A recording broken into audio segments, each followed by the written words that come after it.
Well, joining us now is African Affairs Analyst, Mr. Yinka Oyeniji, who is currently in Sussex, the UK. Mr. Oyeniji, thanks again for joining us on the program. It's my pleasure. What do you make of African countries participating in the Black Lives Matter protests, known globally as the anti-racism protests? All right. First of all, it's remarkable in the sense that blacks all over the world almost always have links to Africa. So whatever citizenship you acquire, you can trace black to Africa, probably Jamaica and the Caribbean. So it's remarkable that we can show solidarity in the face of the protests. However, I've been of the reserved view, and that view could be shared by only a few minorities, that we probably have to look at it and introspect, okay?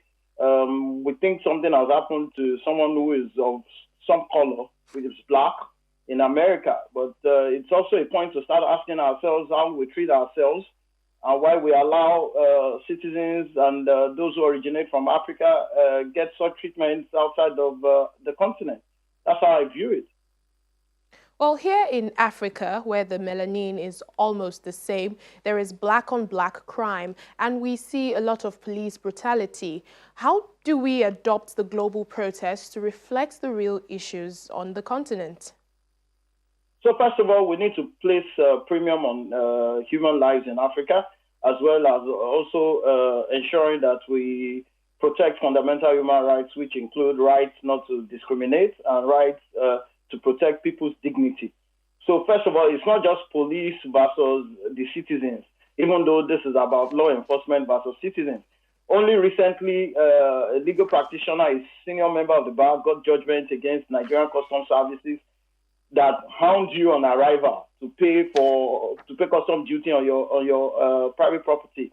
That in itself is discriminatory. That in itself is oppressive. How do African leaders treat its citizens? It's not just police. I hate to situate it as between law enforcement agents versus citizens. No, it's wide. Employer-employee relationships, government and the governed is wide, even in religious circles. So until we start enforcing the laws that we have without measure, being able to hold one another to account in the society, is a social science thing. It's not mainly fundamental human rights. How do we relate with one another? What do we place premium on?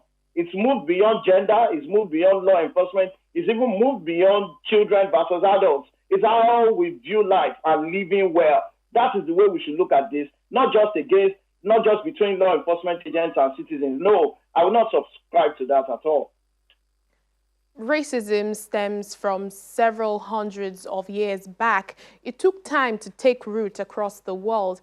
In your view, do you think the West is really willing to hash out the issues of racism and race equality? No, I don't think the West is doing anything close to that at all. And I can show you the indices. The only way to cure racism as it is right now is between two, black or white. Is Africa against the rest of the world. Majorly, that's what it is. Some Latinos may come in there under blacks and all of that, but it's majorly. We have it. I can link it to the slave trade. I can link it to colonialism. Unfortunately, our independence did not remove these shackles from us. Doing business, how do the Western nations see us? Mr. Akinwumi Adesina is facing his own issues there at the African Development Bank. So it's not just about situating it in racism. Is built into our fabric. And until Africa itself starts taking its own position to say Africa is the place to be, we don't need to export. There's brain drain, for crying out loud. Many of our graduates will reside abroad and never think of coming back home. That is because Africa by itself is not charting the course. So until we start telling ourselves, come back home, there's so much more to be done. You have better environment to achieve your dreams.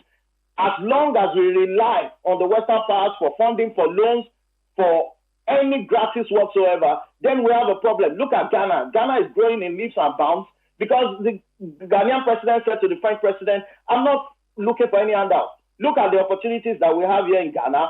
Key into it if you must, but that we are going to rely on you, obviously no. But Nigeria is still going at it, borrowing from China, borrowing from Western nations. Africa is responsible for the point at which we have been racially abused. No doubt about that. Mr. Yinka Oyeniji, African Affairs Analyst, thank you so much for your thoughts on Network Africa. Thank you for having recourse to me. Thank you.